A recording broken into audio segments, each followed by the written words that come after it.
Hi guys, it's Jen here and welcome to Jen's Wild About Art. So today I'm going to do a watercolour picture of a sparrow for you, a little house sparrow. So I've got this picture off Pixabay just for a reference because I love these little birds and I love all the colours in them. So I'm just doing the basic outline of this little guy and he's just sitting on the ground just looking around.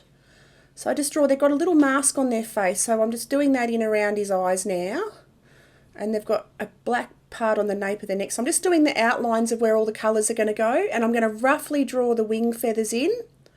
So I'm not going into incredible amounts of detail, I'm just going to sort of leave it a little bit impressionisty.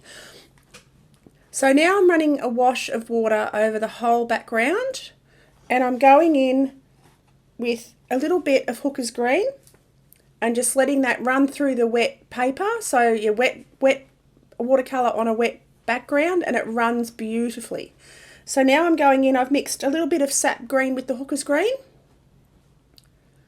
and I'm then popping that over another layer, still wet into wet. And I've got these paper towels, kitchen towels, and I blotted out the background and it leaves a little texture like leaves. So I really like that. So I just use that little kitchen cloth with the big texture to blop out the background.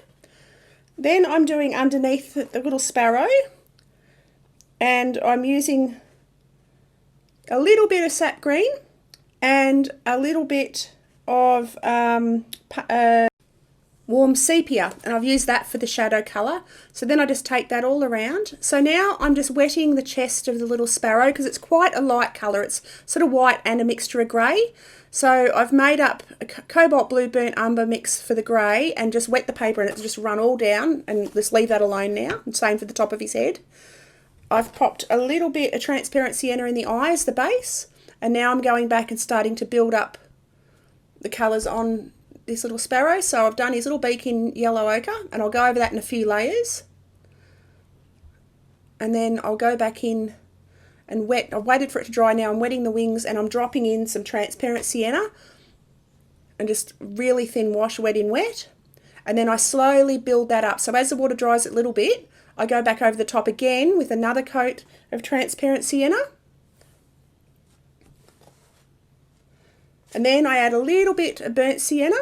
And now I'm going into the grey around his face, his little mask, and I'm using Payne's grey.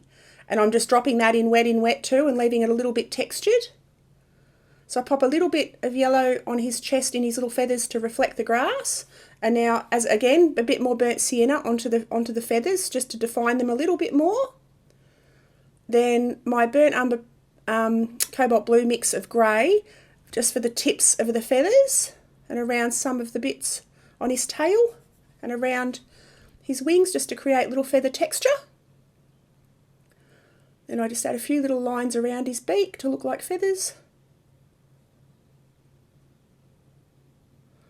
And do some little tiny feathers, got little feathers at the top of their wings, so I pop those on.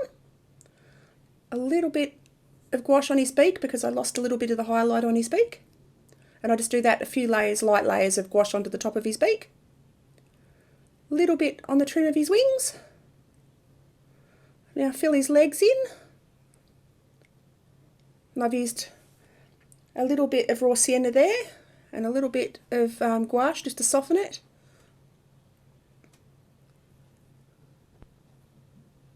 Pop my signature on. And we're done. So I hope you enjoyed this watercolour picture of a sparrow. I'd love it if you guys would click like and subscribe. And yeah, click on the bell icon. You'll get notified when I release a new video. Anyway, have an awesome day, guys, and I'll catch you next video. Okie doke. Bye.